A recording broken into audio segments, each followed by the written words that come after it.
Prime Minister of Ukraine, dear Dennis, a very warm welcome to the OECD, ministers, excellencies, distinguished guests, delegates, friends all. A very warm welcome to you all to this, the 2025 Ministerial Council Meeting of the OECD. Leading the way towards resilient, inclusive and sustainable prosperity through rules-based trade, investment and innovation. The theme of this year's MCM goes to the core of our mission as your organisation for economic cooperation and development. As we gather here today, the world stands at an inflection point. The global economy is more interconnected and more interdependent than ever. The need to work together and find solutions together to the challenges of our time is more important than ever. And after a period of remarkable global economic resilience in recent years, the global economic outlook has become more challenging. Despite a series of external shocks from COVID to the economic and social impacts of Russia's war of aggression against Ukraine, the energy crisis and the period of high inflation that followed, rising geopolitical tensions and more, in all of the circumstances, the global economy continued to grow at a comparatively healthy rate of above 3%. However, as we are meeting here today, the outlook for the global economy and the outlook for growth across most economies around the world has become more subdued. Earlier today, we released our economic outlook, projecting global growth to fall below 3%, for inflation to decline more slowly. And the context is the significantly increased economic and trade policy uncertainty, tighter financial conditions, lower business and consumer confidence, and the impact it has on investment and activity that we're observing, which has led to this downgrade in our economic growth outlook. And all of that, of course, against the background of continued structural challenges and transformations. Low productivity growth and rising trade restrictions are leading to a lower economic growth trajectory if left unaddressed. We need to better prepare for the economic, social and fiscal impacts of population ageing, including by accelerating and strengthening our efforts to boost economic performance through the more ambitious pursuit of genuine gender equality. We need to keep focusing on tackling the challenges and opportunities associated with climate change in a globally more coherent and effective way together. We need to give ourselves the best chance to seize all the many exciting benefits for humanity of the digital transformation and AI, while better managing some of the associated risks and disruptions. And we need to find better ways to make our global rules-based trading system fairer and work better, to tackle unfair trade practices, boost economic security and improve supply chain resilience in a way that helps us preserve the well-established economic benefits of open markets and rules-based global trade. Colleagues, we need to talk. We need to find ways to solve issues through dialogue and cooperation. And I know you agree, because you have come to this Ministerial Council meeting in record numbers, at least during my time in this job. This Ministerial Council meeting has assembled the largest number of senior ministers from across our membership and beyond yet during my time in this job. There is clearly a strong appetite to have the necessary conversations on a better way forward. And this MCM is a very important opportunity for OECD members and our partner countries to engage about the best ways forward, including and especially about how to restore economic and trade policy certainty through dialogue and cooperation.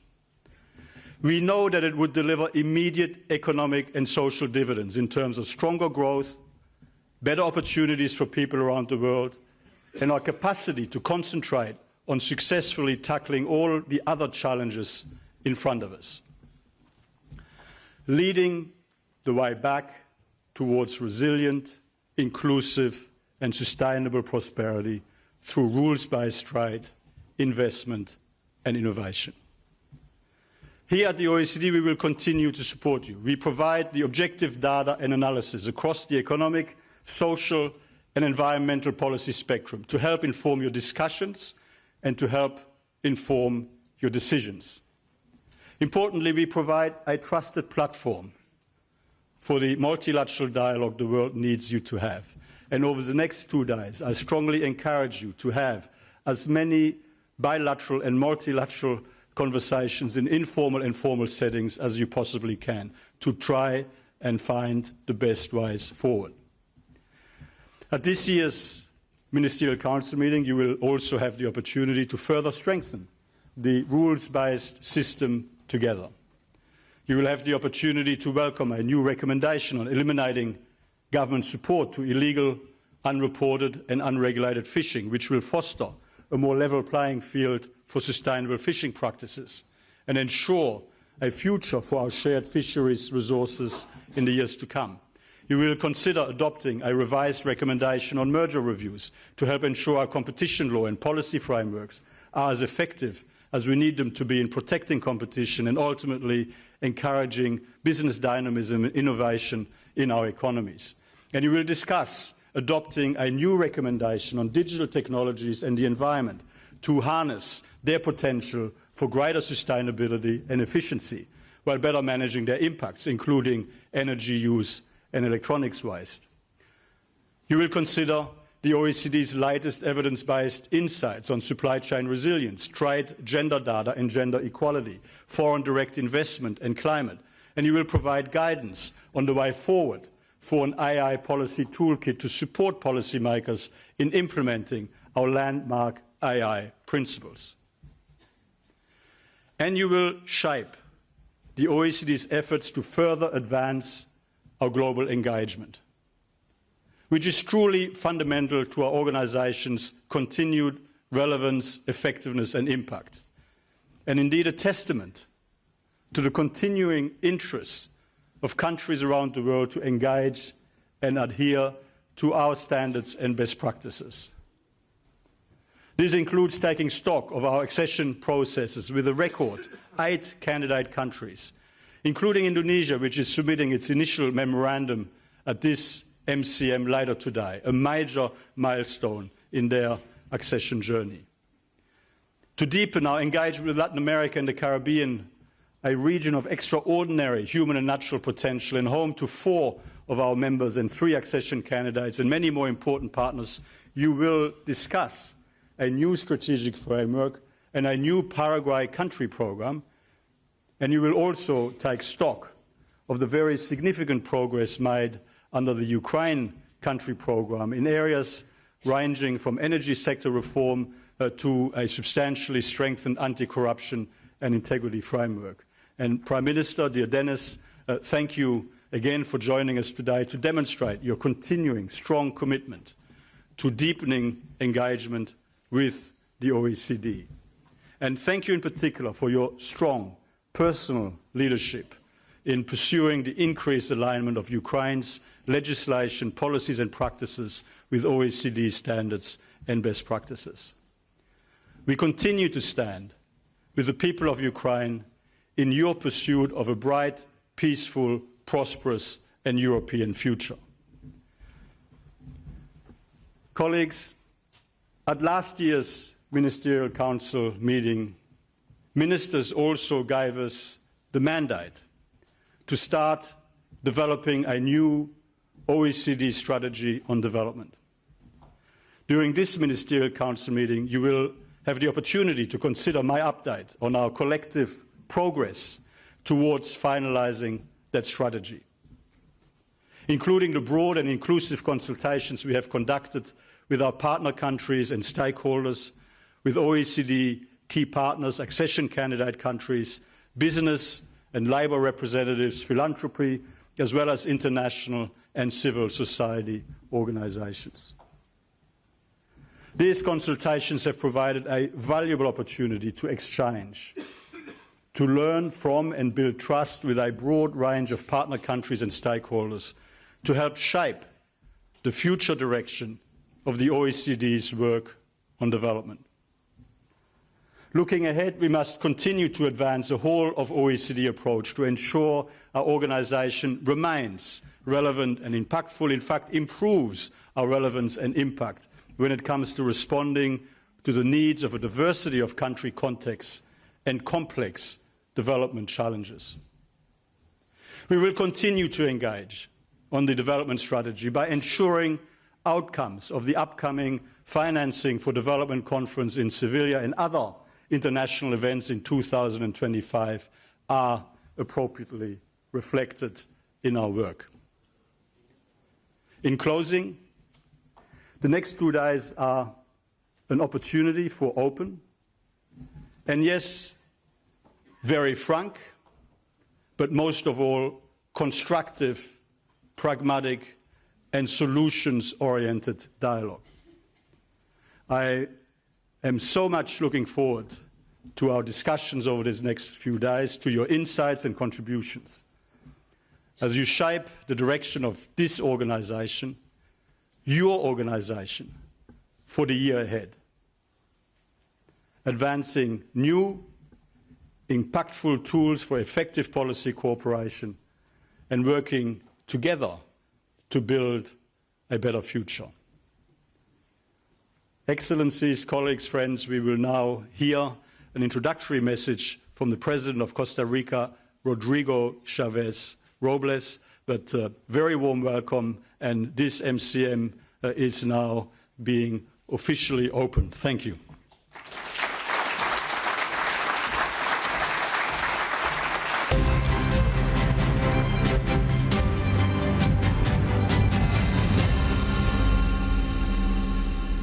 Dear ladies and gentlemen, as President of the Republic of Costa Rica, I feel a great honor and pride to welcome you to the 2025 OECD Ministerial Council Meeting.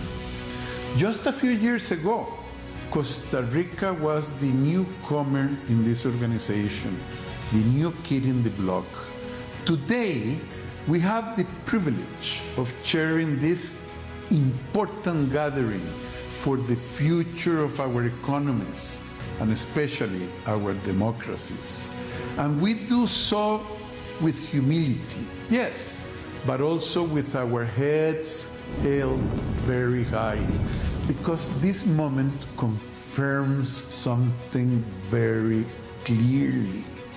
When a country commits to excellence, to transparency, and to purposeful development, results must follow.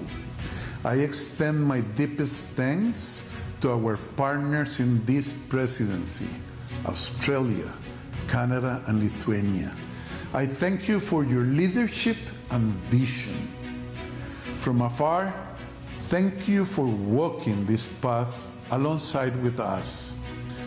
This forum should not be a stage for just polished speeches. It must be a platform for action. And Costa Rica comes here to speak clearly. We believe in the power of international cooperation grounded in rules, in evidence, and in shared values. Freedom, democracy, the rule of law, and human rights are not diplomatic ornaments or just beautiful words. They are the pillars upon which we need to build our societies. And if we don't protect them with determination, the world's tremors can shake the very foundations of our societies. Because growth is meaningless if it is not shared widely among all members of society. Our common goal must be just one: to improve people's lives through better distribution of opportunities, to give every member of our societies the opportunity to prosper and to develop as a human being. That's why the priority of this forum must be to push for solutions to key challenges such as economic security, resilient supply chains, women's empowerment, the empowerment of every citizen, and the transition to digital and sustainable economies. And if that requires bold decisions, even uncomfortable ones, then so it must be. Because if we have learned anything, it's this: true transformation does not come from cozy consensus. It comes from disruption. It needs courage, bold action. This ministerial meeting should not be just another photo for the archives. Its theme, charting the path to resilient, inclusive, and sustainable prosperity through rules-based trade, investment, and innovation, cannot remain just a long slogan. It must become a roadmap, a commitment, the plan for action in order to achieve shared prosperity among nations and within nations. We are here to build with decisive action and to lead with clarity and purpose. The world needs us united, cooperating instead of competing against one another. The OECD must stay the course. It must remain the guiding light that helps governments think better, serve better, and be held accountable to their citizens, but also to the rest of the world. I thank Mathias Cormann for his leadership, and each of you for placing your trust in Costa Rica in delivering this important responsibility. Let us be ambitious, let us be bold, and above all, let us remain faithful to the people who elected us to serve them. Thank you very much. May God bless you all.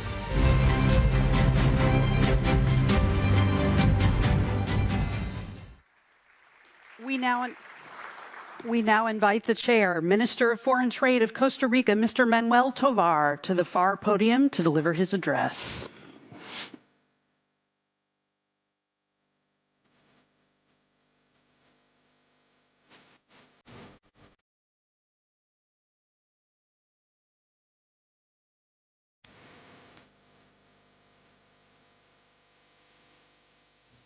Monsieur le secrétaire général de l'OCDE, Mathias Cormann, Monsieur le Premier ministre de l'Ukraine, Denis Shmyhal, Monsieur, Mesdames les ministres, Excellences, chers amis.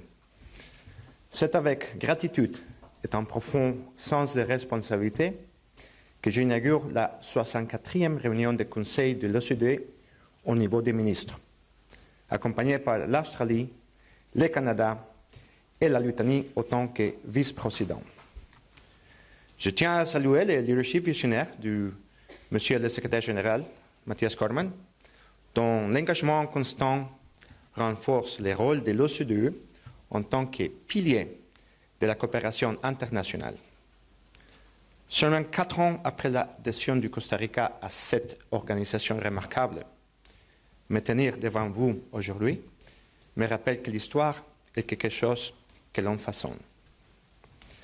À notre époque, marquée par les incertitudes et les tensions, ces moments témoignent de notre capacité à nous rassembler autour des valeurs communes dans un esprit d'unité, de convergence et d'engagement partagé. En ce lieu, au cœur de Paris, nous avons l'opportunité de démontrer que la coopération internationale n'est pas une ambition lointaine, mais une réalité que nous construisons ensemble. Ici, à l'OCDE, nous faisons le choix du dialogue et de la coopération. Dans un contexte mondial complexe, nous affirmons avec conviction que l'écoute, la solidarité et l'action collective conservent toutes leurs valeurs. Nous restons convaincus que l'écoute, la solidarité et l'action collective demeurent plus essentielles que jamais. Et face aux défis qui l'interpellent, le multilatéralisme, nous renouvelons notre engagement à le faire vivre, à l'adapter et à la renforcer au service de nos sociétés et générations futures. Dear friends, we're living through times that test not only our economies, but our values, our cohesion, our shared vision for the future. Around us blow the winds of geopolitical tensions, economic disruptions, climate change, and an accelerating tide of digital transformation. In the shadow of conflicts, including Russia's war of aggression against Ukraine and other volatile dynamics across the globe, the answer is not to turn inward, but to come together. We must stand and remain united. This is why we come here together at the OECD. This organization stands as a force for transformation, a source of clarity, a driver of solutions, and a pillar of trust. It reminds us that dialogue works, that evidence matters, and that consensus is still possible and still powerful. As George Marshall once warned us, the world situation is very serious. These words apply today, and so does the underlying call to not despair, but to lead. At this turning point, we must be wise and courageous. This year, we propose the theme, leading the way toward resilient, inclusive, and sustainable prosperity through rules-based trade, investment, and innovation. Costa Rica believes that the future is not something to be awaited, but something to be built through sound policy, open dialogue, bold ideas, and shared responsibility. To enhance the resilience of our economies, we must strengthen their ability to better withstand shocks and mitigate risks by fostering policies that prioritize and promote diversification and sophistication. Through the OECD, a strong advocate for enhanced economic integration, we must actively contribute to shaping an open, rules-based, and fair multilateral trading system with the WTO at its core. We do so by fostering dialogue, promoting cooperation, and ensuring a level playing field so that the benefits of trade are more widely shared. Resilience requires a strengthened international economic order, advanced through both multilateral and plurilateral approaches. We are at a critical moment in global trade and investment, shaped by the transformative forces of digital technologies and AI. These innovations present immense opportunities for inclusive growth and development, while also demanding coordinated action to address the digital divide. The OECD plays a critical role in guiding the responsible integration of AI into our economies. We must work together to foster equitable access, advance gender equality in the digital economy, and encouraging responsible foreign investment that aligns with sustainability and international best practices. Climate change is a multifaceted challenge that extends beyond the environment, deeply impacting our trade, investment, and social and economic policies. It is time to move from evidence to action by harnessing trade and investment as powerful tools to drive sustainability and prosperity. We must advance these policies consistently with environmental goals through international cooperation and promoting new generational plurilateral agreements that reinforce the links between climate, trade, and sustainable development. We must also create the conditions to attract responsible investment, mobilize resources, and build partnerships that support our collective climate objectives. None of these are beyond our reach. OECD exists precisely to meet this kind of challenge, to turn complexity into coherence and vision into action. It stands as living proof of that multilateralism can still deliver, and that shared values, as enshrined in our convention and reaffirmed in our vision statement, can still unite us in common cause. My message is clear. Let us be bold in our choices. Let us not merely react to the global turbulence. We must shape the direction of its winds. Let us listen closely to each other. Let us innovate with purpose and responsibility. Let us continue to open doors to dialogue, to cooperation, and to creative forward-looking partnerships. We are a community of purpose and like-mindedness, a coalition of values and purpose. Our diversity is not a weakness, but rather a strength. We might have candid discussions and different views, yet our main objective is clear. We must advance to achieve common ground and to move forward together. The OECD remains a steady hand. In a world of uncertainty, reason, cooperation, and trust prevail. And here in Paris, we choose to move ahead together towards better policies for better lives. I leave you with these words from the OECD's founding vision. Let this be a beacon of what we can achieve when we come together, not despite our differences, but because we're committed to navigating them constructively. Let us choose progress over paralysis. Let us choose cooperation over confrontation. Let us rise to this challenge and lead by example. Let us seize this opportunity, and let us today lead the way. Thank you.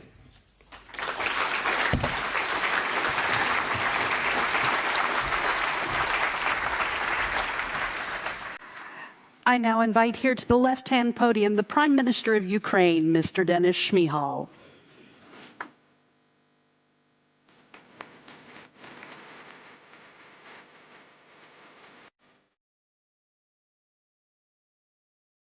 Dear Mr. Secretary General, dear Mathias, Mr. Chair, Minister Manuel Tovar, co-chairs, excellencies, ladies and gentlemen, it is an honor to me to take part in the opening of this OECD Ministerial Council meeting. Ukraine greatly values the OECD as a vital platform for dialogue, policy development, and the exchange of the best practices, all of which contribute to long-term prosperity and economic resilience worldwide. Let me express my sincere gratitude to the chair of this meeting, Minister of Foreign Trade of Costa Rica, Mr. Manuel Tovar, for his personal attention to Ukraine. Thank you. I also thank the co-chairs, Australia, Canada, and Lithuania, and all our friends for their consistent support to Ukraine, to us. And thank you, Secretary General Cormann, dear Mathias, for your leadership and for the fruitful ongoing cooperation between Ukraine and the OECD. 2 years ago, right here in Paris, we launched the OECD program for Ukraine. It marked the beginning of a result-driven dialogue on our country's path to membership in the organization. Our goal is clear: to become a full member of the OECD and join the community of advanced economies. During the last 2 years, together with the organization, Ukraine has launched 23 initiatives and adopted 8 legal instruments. We have made tangible progress in fighting corruption. Ukraine has built a functioning anti-corruption infrastructure and has already implemented most of its national anti-corruption program, which is 80% aligned with the OECD standards. We have expanded digital governance to reduce corruption risks and their core. Tools like the Unified State Open Data Portal, the Prozoro public procurement system, and the Dream Digital Recovery ecosystem are already making measurable difference. We are also advancing broad deregulation. Around 2,000 regulatory acts have already been repealed across multiple sectors.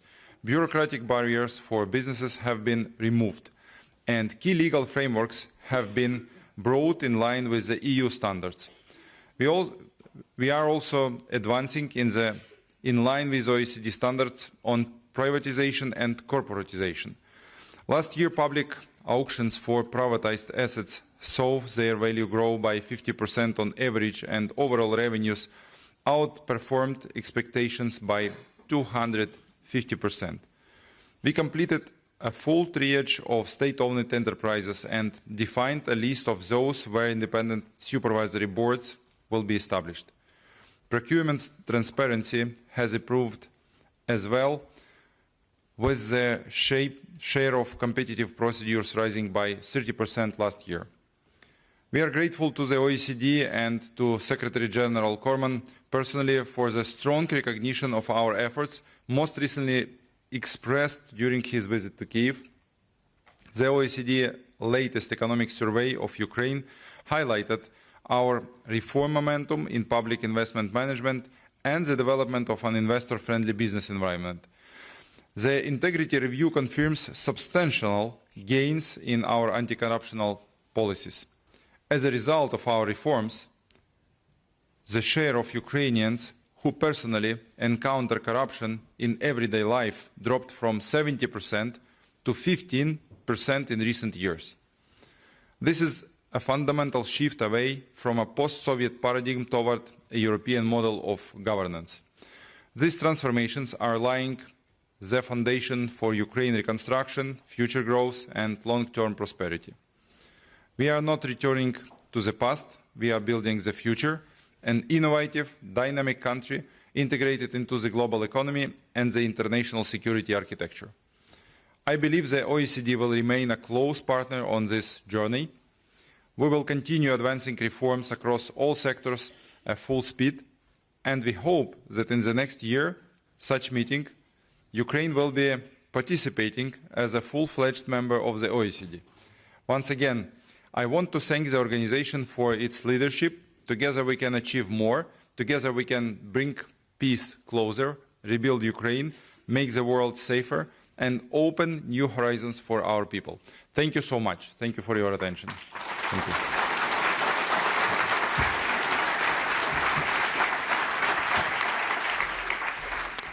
We now invite to the left-hand podium Mr. Don Farrell, Minister for Trade and Tourism for the MCM Vice Chair, Australia.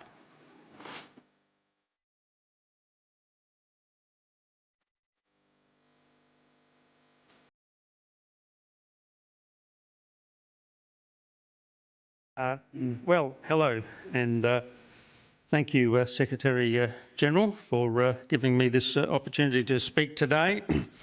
I worked for many years in the Australian Senate with Secretary General Cormann. I saw firsthand the way in which he improved the lives of people in Australia, and I've been so proud over the last 4 years of seeing what you've been able to do, with a little help from Australia, on the international scene, and good luck for your continued work in that area. Minister Tovar, thank you very much. You've become a very good friend, and I look forward to seeing the work you're going to do over the next couple of days to do the things that you talked about in your speech. Prime Minister Shimhal, I haven't met you before, but a couple of weeks ago I had the honour of representing Australia at the at the funeral of Pope Francis, where, of course, President Zelensky was present. I got the chance there to meet the Australian Cardinal for the first time, who happens to be a Ukrainian, Cardinal Bishok. And my youngest daughter, in December, is marrying a Ukrainian boy on our vineyard in the Clare Valley in South Australia. And the Cardinal agreed to give them a special blessing. So I'm so pleased about that. And can I say that your fight is our fight? And that's very strongly the view of the Australian government. And welcome to all distinguished guests. I'm very honoured to serve as one of the vice chairs at this year's Ministerial Council Meeting. And as I said, I want to thank Minister Tovar of Costa Rica for his leadership at this meeting. And under his chairing, we meet here to find new ways to guide our societies toward resilient, inclusive and sustainable prosperity. We do so at a challenging time, a very challenging time for the rules-based multilateral trading system that has underpinned decades of global growth. Our countries have relied on this system to provide a predictable framework for the exchange of goods, services and investments that have fuelled economic stability and prosperity. While the system has served us well, it's clear that it has not kept pace with modern economic challenges. How do we respond to these challenges will determine our future prosperity and the shape of the outlook of global trade. The OECD is an important platform for us to discuss these critical issues. The OECD's unrivaled analytical capability and its capacity for evidence-based policy guidance can help strengthen and support the global trade system and help us to identify creative solutions and shared problems. We must work together to reform and strengthen the multilateral system with the World Trade Organization at its core, building on the existing rules so it can respond to global challenges. None of us, our businesses, our workers, our citizens, can afford the unpredictability, the instability and the economic costs of a world without credible, enforceable trade rules. Multilateral rules-based trade can also help to achieve our net zero transition as part of a solution to global environmental problems. Our agenda for this Council is an important opportunity to consider these issues and other shared challenges, including on economic resilience. I have great confidence that the OECD's independent evidence-based analysis on policy responses to support economic resilience will help us to address vulnerabilities in our supply chains that can disrupt trade and harm our economies. Australia supports a more diverse OECD that collaborates more deeply with a broader range of partners. A diversified OECD membership carries benefits for all parties, providing us with a stronger OECD that is more globally relevant. During our term as co-chair of the Southeast Asia Regional Programme with Vietnam, we have seen the OECD deepen engagement with Southeast Asian economies. We welcome Indonesia and Thailand's accession processes and the potential for more Southeast Asian economies to follow their lead. The OECD Southeast Asia Partnership is stronger than ever. We thank Vietnam for serving with us as co-chairs and look forward to handing over the baton to the Philippines and Canada. I'm confident the partnership between the OECD and Southeast Asia will continue to deepen and broaden in coming years under their leadership. I'd also once again like to thank Costa Rica for chairing this year's MCM and acknowledge my fellow Vice Chairs, Canada and Lithuania, for their support in making this meeting a success as we strive towards a world where economies are not just strong but resilient, where policies are not just effective but equitable, and where our future is not just secure but also sustainable. Thank you very much.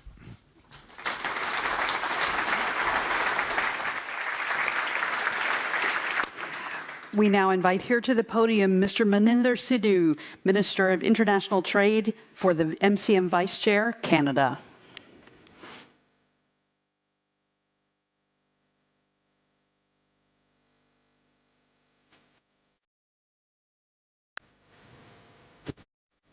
Well, good morning, everyone. Bonjour et tous. Prime Minister Ismail, Ministers, Excellencies, and distinguished guests.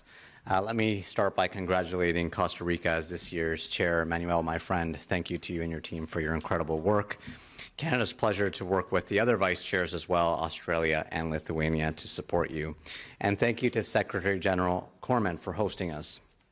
The world is undergoing major upheavals, and many of our member countries are facing complex and unprecedented challenges in trade and in other areas. And it is our goal to help inject global stability and predictability. That stability is being challenged on many fronts, from geopolitical uncertainty to the digital and AI revolutions to environmental threats. These issues touch nearly every aspect of our lives, creating the conditions for political, social, and economic upheaval that will require a collective effort to address. In this, Canada believes that the OECD's evidence-based analyst approach can fill in knowledge gaps to help us untangle complex issues and help us find solutions to find some of our time's most fundamental challenges. Over the next 2 days, we will touch on many topics. It is Canada's sincere hope that these meaningful discussions will better position us to meet the challenges of today and tomorrow. We must remain strong and united. To paraphrase His Majesty King Charles III addressed to Canada's Parliament last week, the current global trade architecture is not perfect, but has helped to deliver the prosperity and stability for many people around the world. Canada remains committed to fair, open, and diversified trade, and we are very proud of our reputation as a strong, reliable, and stable trade and investment partner. However, we cannot rest on our reputation alone. We must continue working together, both domestically and with our international partners, to create new opportunities for our people, our workers, our businesses, and our economies. This is where the OECD can also play a vital role in reinforcing a strong, rules-based, multilateral system that continues to create prosperity and open doors to those who are typically underrepresented in global trade, like women, Indigenous people, and small business owners. In a few weeks, Canada will host the G7 leaders in Kananaskis, Alberta.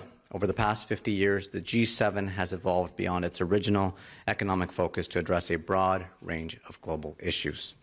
As 2025 G7 President, Canada is ready to build a coalition of like-minded countries who share our values and believe in international cooperation and the free and open exchange of goods, services, and ideas.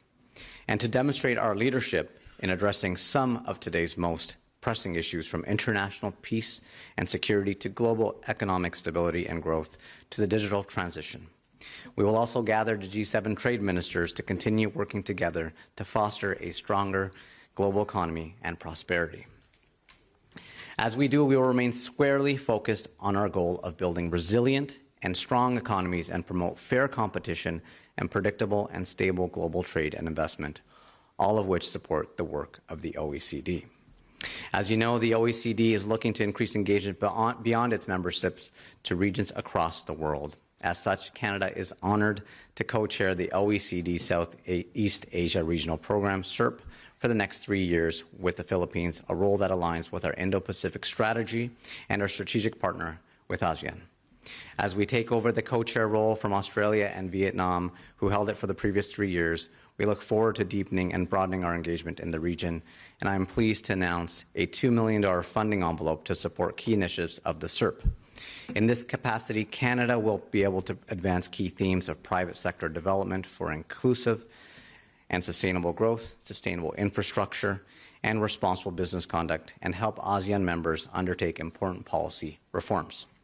Southeast Asia is a dynamic region full of economic opportunities and challenges, and CERP offers a vehicle to address them based on globally accepted norms and best practices.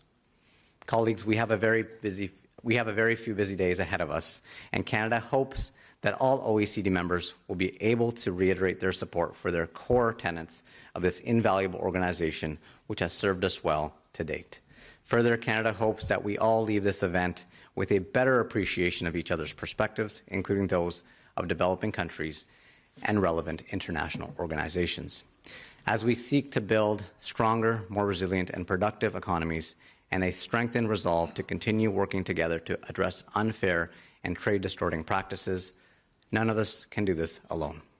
That's why Canada looks forward to working with the OECD members in a renewed spirit of shared values and consensus, building to create new opportunities, not just for Canadians, but for all of our industries, businesses, and economies. Because as His Majesty King Charles III so eloquently reminded us, we owe it to this generation and those who succeed us to think and act for the greater good of all. Thank you. Merci.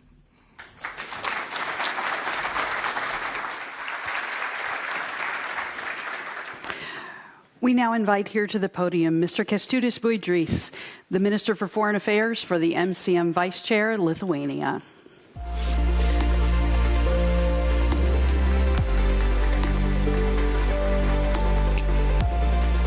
Excellencies, dear colleagues, ladies and gentlemen, it is a great honor to be here today with you in the capacity of one of the Vice Chairs of the 2025 OECD Ministerial Council Meeting.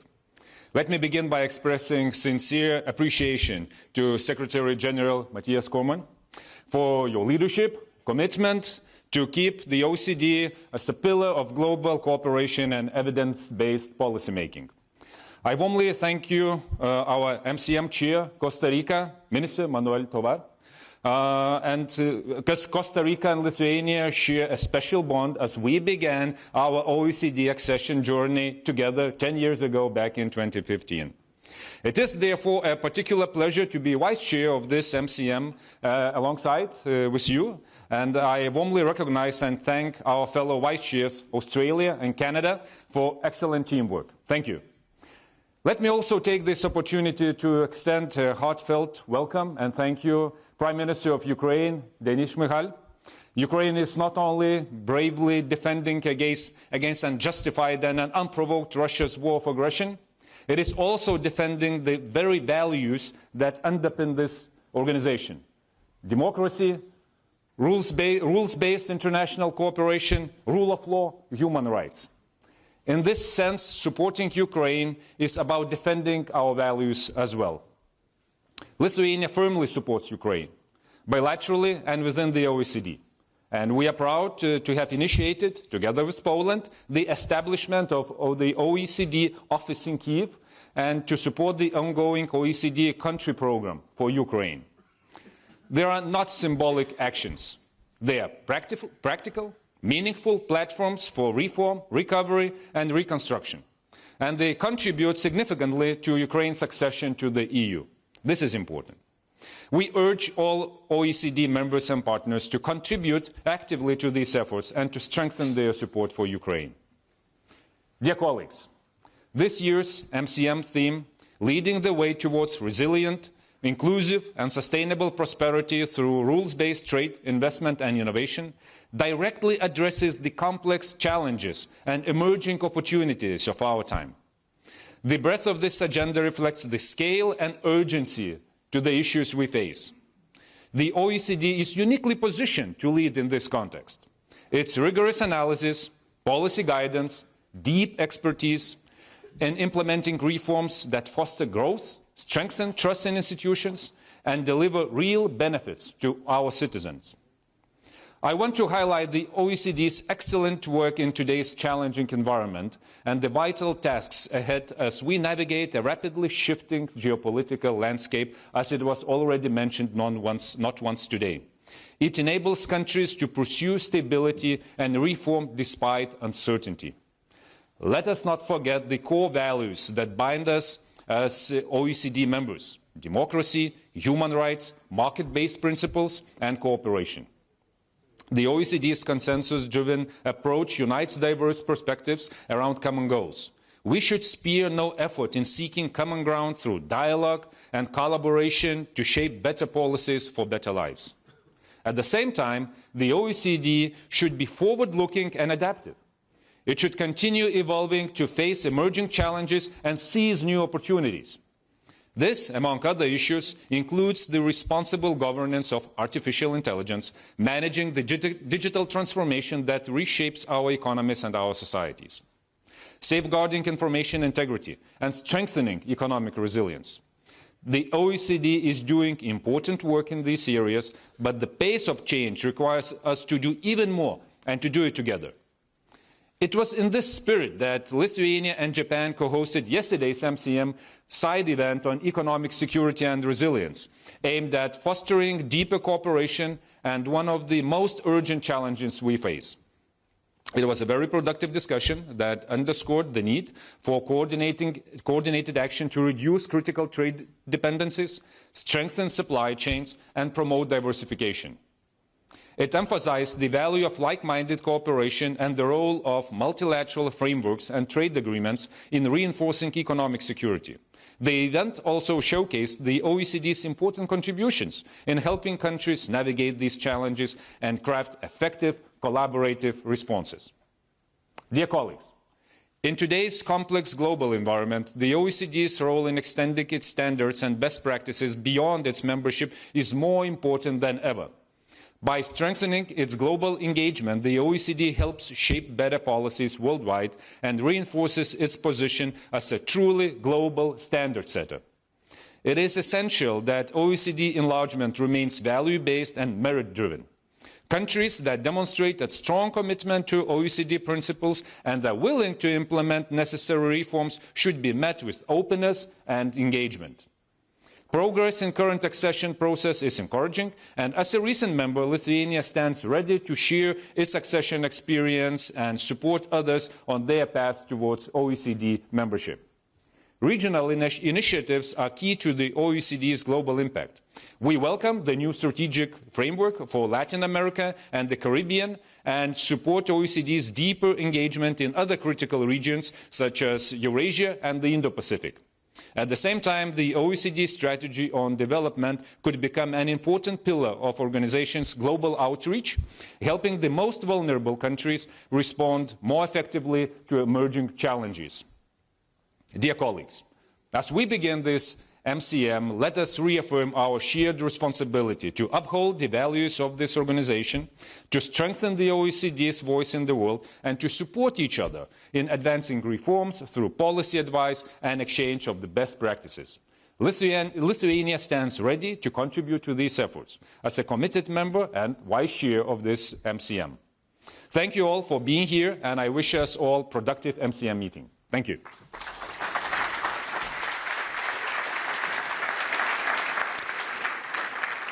Ladies and gentlemen, please join me again in thanking our speakers, President Chavez Robles, Prime Minister Shmihal, Secretary General Cormann, Minister Tovar, Minister Farrell, Minister Sidhu, and Minister Boudries.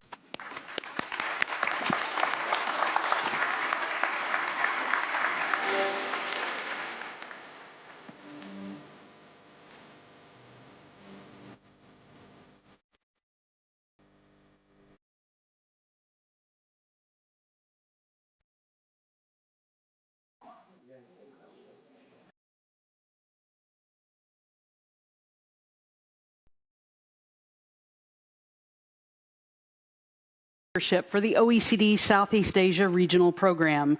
Along with the Secretary General, we invite to their seats on stage ministers for the outgoing program co-chairs Australia and Vietnam, Mr. Don Farrell and Mr. Win Tan Dang. Ministers for the incoming program co-chairs, Canada and the Philippines, Mr. Maninder Sidhu and Mr. Arsenio M. Balisacan, and the Secretary General of the Association of Southeast Asian Nations, Mr. Kau Kim Horn.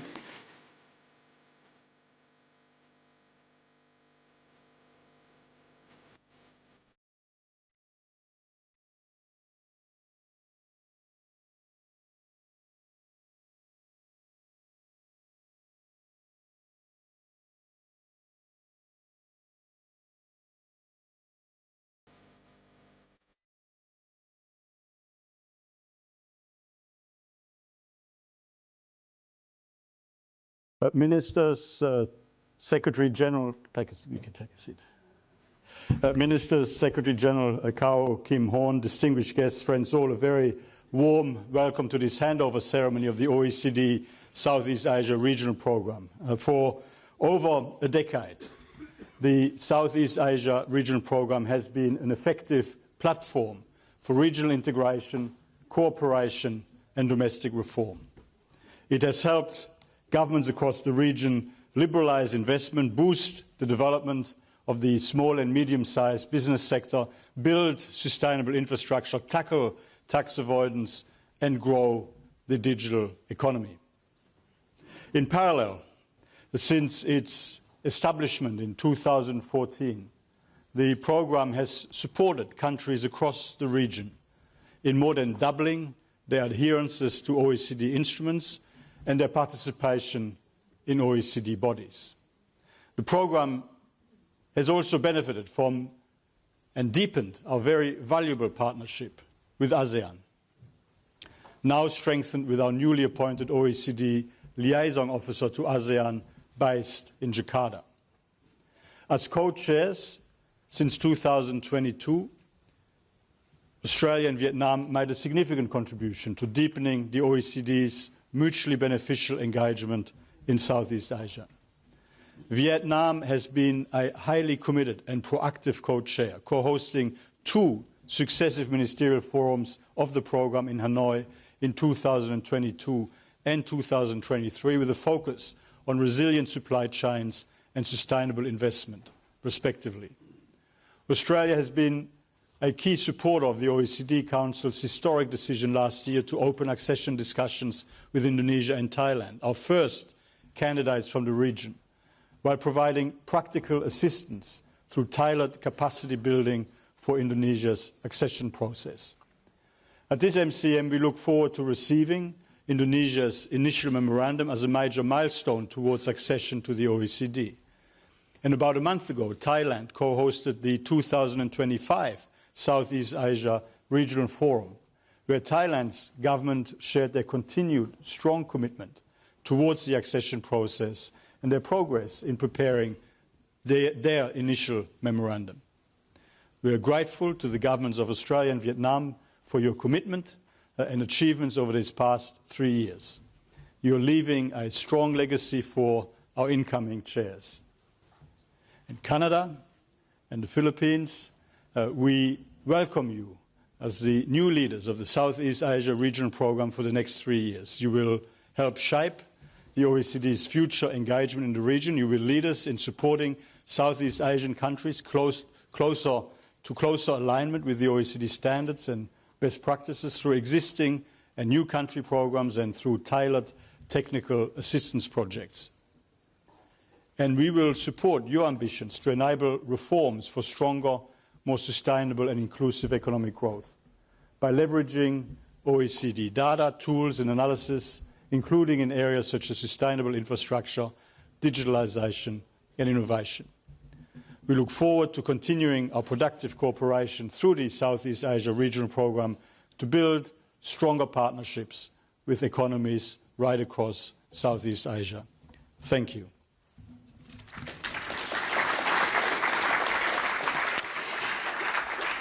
We now welcome here to the left-hand podium the Minister of Finance for outgoing Program Co-Chair Vietnam, Mr. Nguyen Thanh Thang.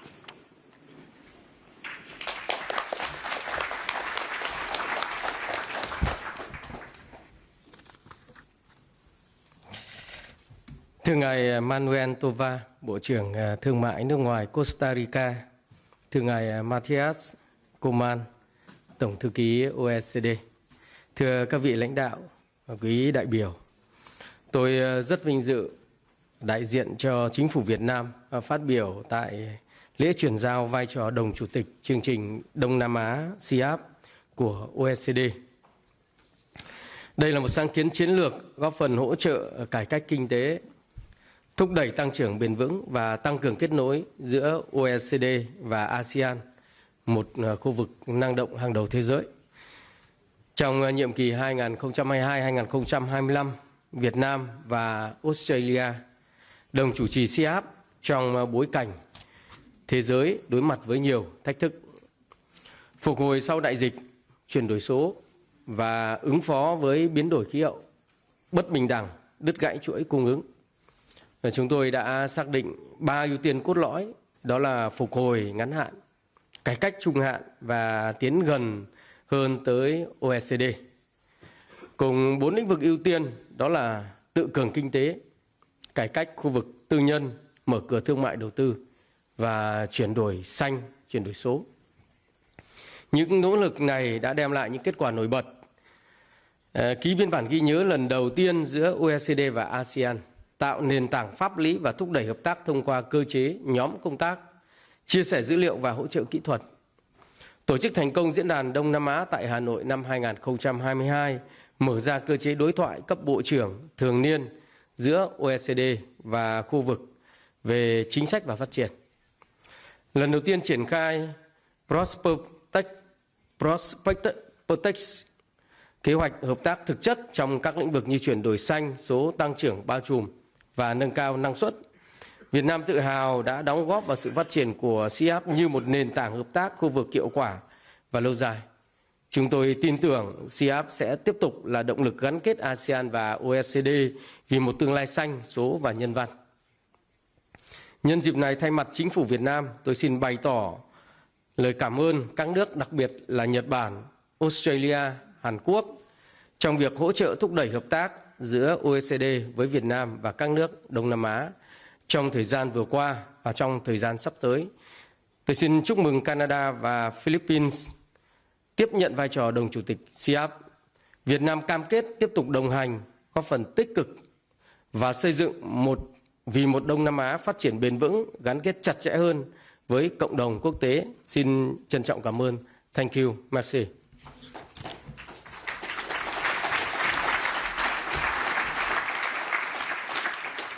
We now welcome here to the left-hand podium the Minister of Economy, Planning and Development for incoming co-chair of the Philippines, Mr. Arsenio Embalisacan.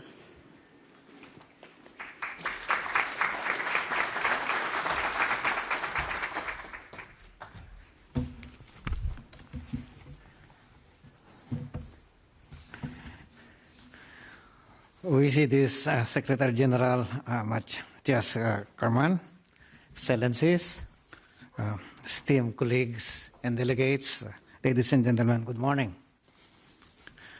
The Department of Economy, Planning and Development of the Republic of the Philippines is honored to accept the co-chairship of the OECD Southeast Asia Regional Program alongside our esteemed partner, the Government of Canada. This moment represents more than an institutional milestone. It reflects our shared commitment to advancing sustainable and inclusive development across Southeast Asia.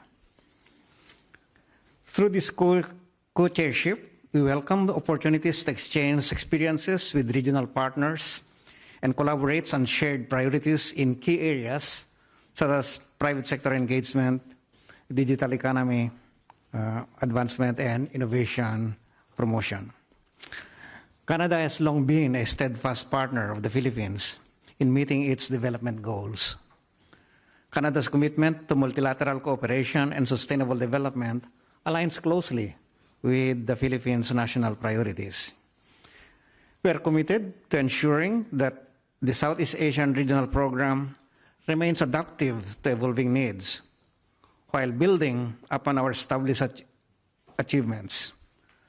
As co-chairs with Canada, we will foster deeper engagement between Southeast Asian nations and the OECD to focus on global challenges, particularly sustainable infrastructure, corporate social responsibility, and inclusive economic development. Recognizing Southeast Asia's unique climate vulnerabilities, the program will be a platform to tackle climate action through coordinated adaptation and mitigation strategies, green finance solutions, and knowledge sharing and sustainable development practices. The Philippines brings to this role a deep understanding of the region's diverse economies, valuable experiences in navigating complex development challenges, and an unwavering commitment to inclusive growth.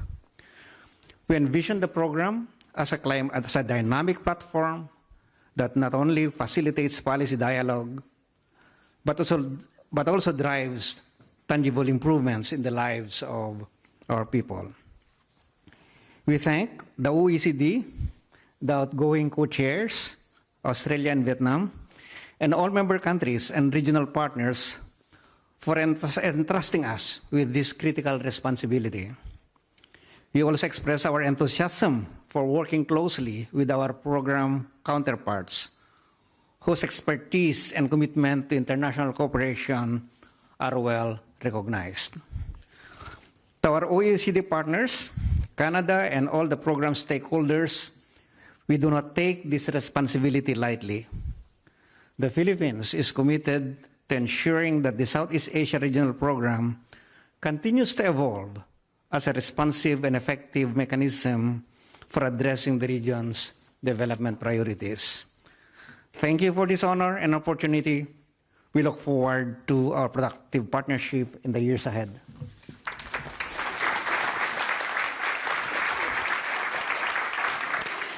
We now welcome here to the podium the ASEAN Secretary General, Mr. Kao Kim Horn.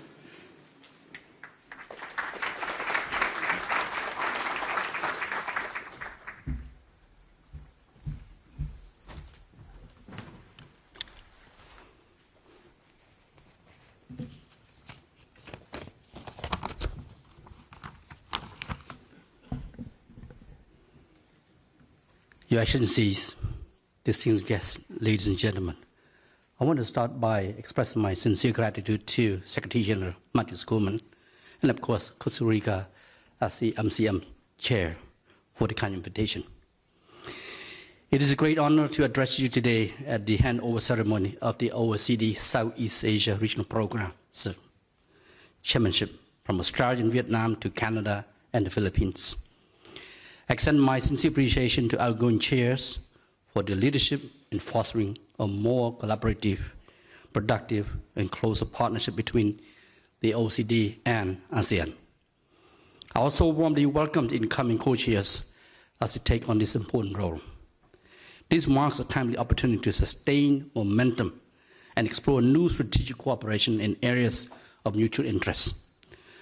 Since 2014, SERB has been instrumental in supporting ASEAN member states' domestic reforms through policy dialogue, evidence-based analysis, and multi-stakeholder engagements.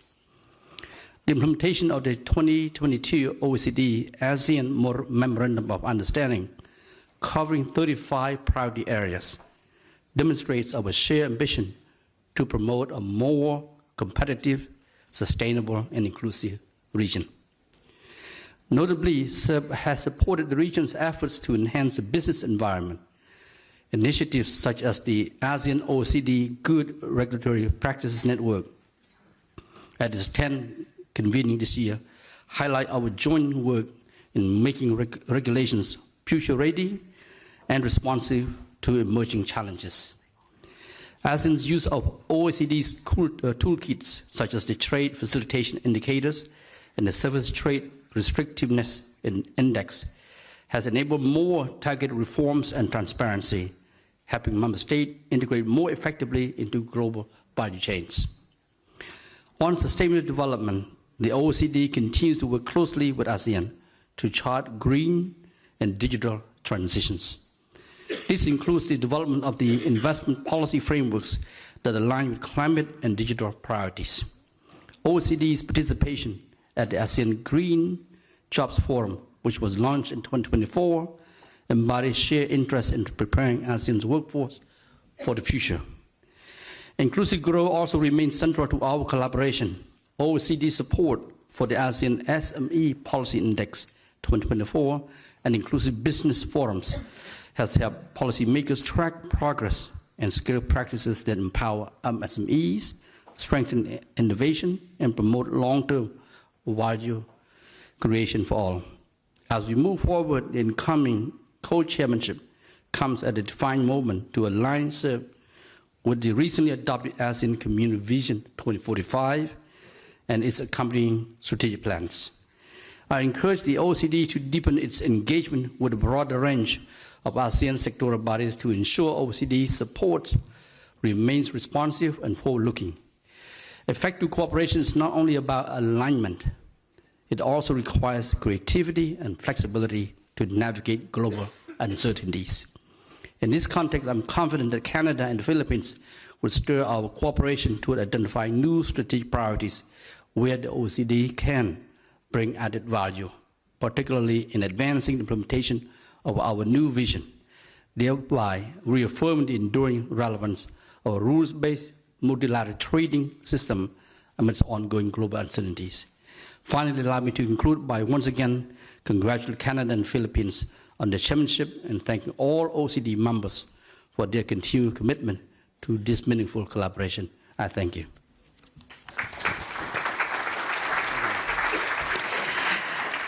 Now for the transfer of leadership, we invite to the stage the full membership of the Southeast Asia Regional Program Bureau, the representatives of Germany, Indonesia, Japan, Korea, the Netherlands, Singapore, Thailand, Vietnam, the United Kingdom, and the United States.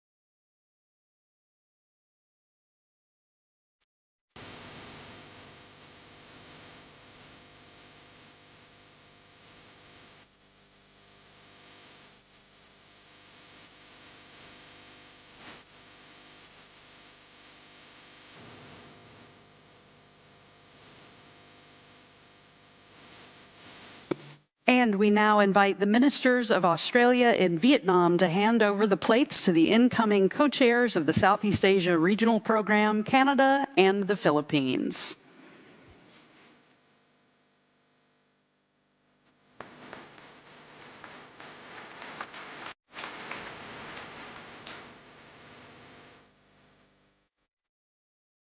Thank you. Thank you, and congratulations to the co-chairs in the Bureau. Please return to your seats in the audience.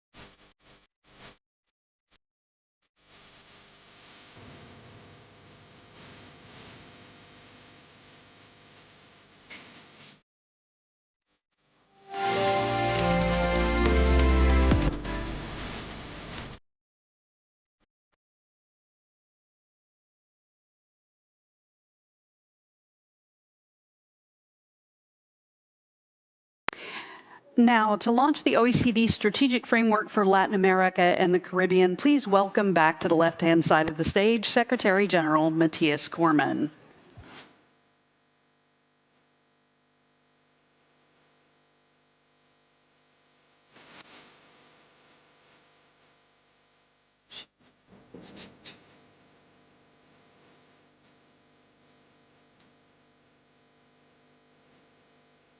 I promise you this is the last time you will hear from me here this morning in this opening ceremony. But Minister Tovar, dear Manuel, ministers, ambassadors, colleagues, friends all, the strategic framework for Latin America and the Caribbean we are launching today builds on nearly 10 years of dedicated support and collaboration with the region through the Latin America and Caribbean Regional Programme. This partnership, anchored in our shared commitment to individual liberty, democracy, the rule of law, human rights and market-based economic principles, has already yielded significant results. And since the establishment of the LAC Regional Programme, as we call it, Colombia and Costa Rica have joined the OECD as members. Argentina, Brazil and Peru are all engaged in the process to become members of the OECD. And next week, we will launch the Paraguay country program, and we had further expressions of interest for country programs from other countries across the Latin America and Caribbean region. More broadly, adherences to OECD standards and best practices by our Latin American and Caribbean partners more than tripled over the past decades. In fact, there are now more than 300 adherences to legal instruments. But building on the positive and growing engagement, the strategic framework for Latin America and the Caribbean articulates our shared vision to guide and strengthen our future collaboration. It will help strengthen our Latin America and Caribbean regional program, advance our existing and new country programs across the region, increase the adoption and implementation of our standards and best practices, and expand our region-specific data and analysis. The strategic framework will focus on the key pillars of increasing productivity, enhancing social inclusion, strengthening institutions and governance, and ensuring environmental sustainability. Its ultimate aim is to help unlock the region's full potential, leveraging its extraordinary human capital and natural resources, including through greater economic formality, stronger integrity safeguards, better integration into global supply chains, as well as by advancing digitalization and AI diffusion and the clean energy transition. Thank you to Costa Rica for its leadership as chair of this Ministerial Council meeting in achieving this key deliverable for this MCM. We very much look forward to working with the co-chairs of the Latin America Regional Programme, Colombia and Paraguay, and in fact all countries in the region and all OECD member countries in designing the implementation plan to realize this shared vision. I now invite Manuel to come and speak to us.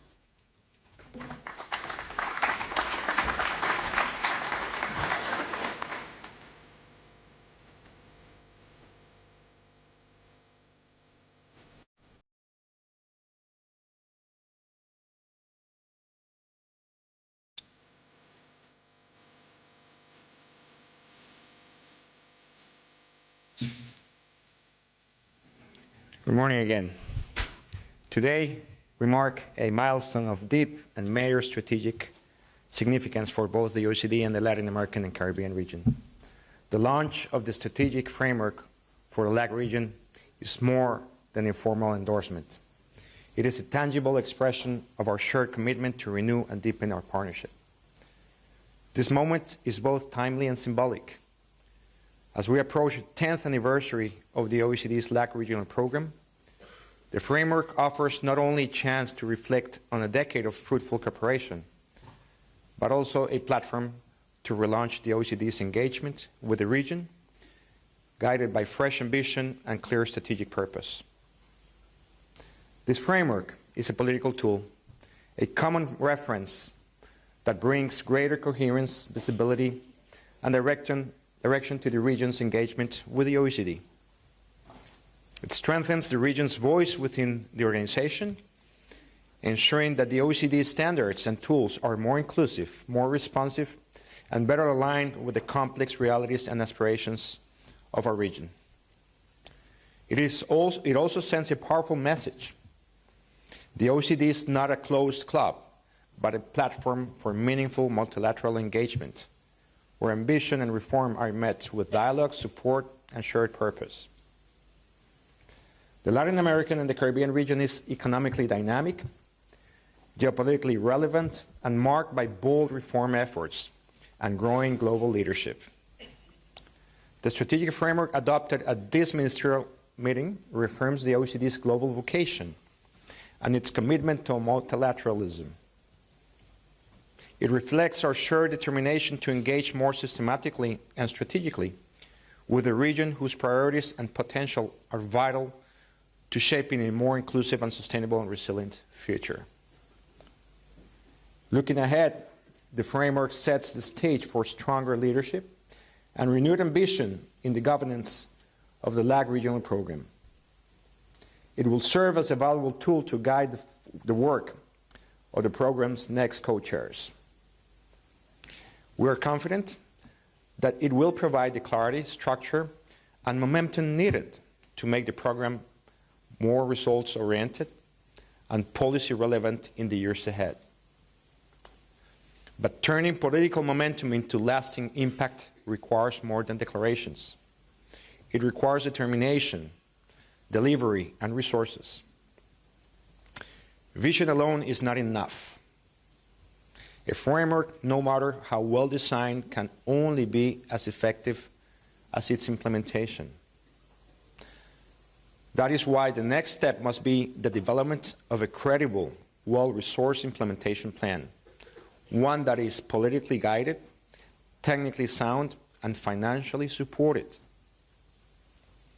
Costa Rica warmly acknowledges and expresses its deep appreciation to Japan for its financial contributions and steadfast commitment to the OECD Latin American and the Caribbean Regional Program.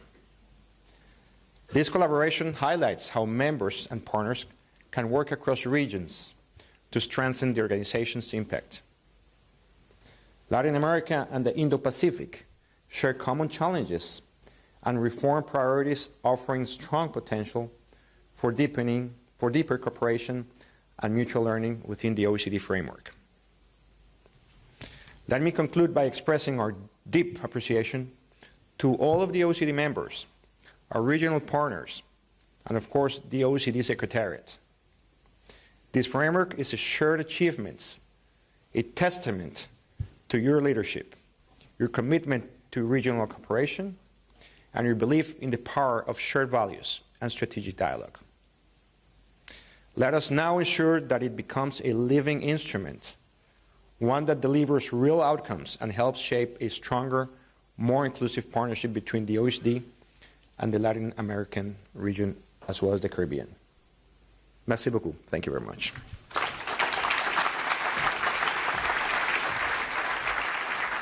Thank you. We now ask Secretary General Cormann and Minister Tovar to lead to the stage the co-chairs of the OECD LAC Regional Program, Colombia and Paraguay.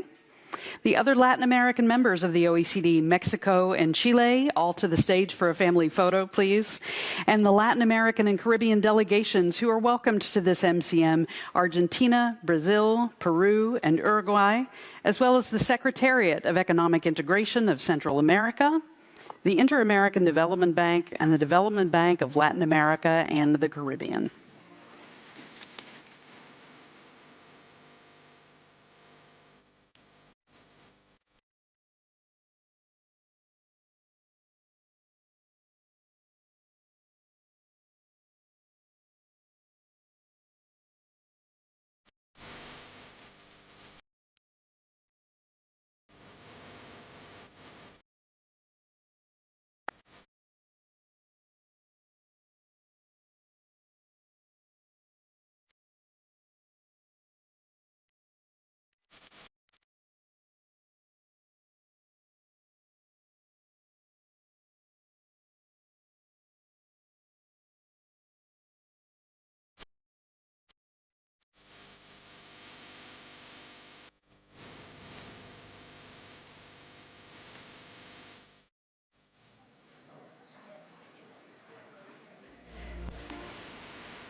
Thank you very much, Secretary General and Ministers. Now, as we close this opening ceremony of the OECD 2025 Ministerial Council Meeting, we have an important announcement for ministers. The family photo will take place on the front steps of the Chateau at 11:45.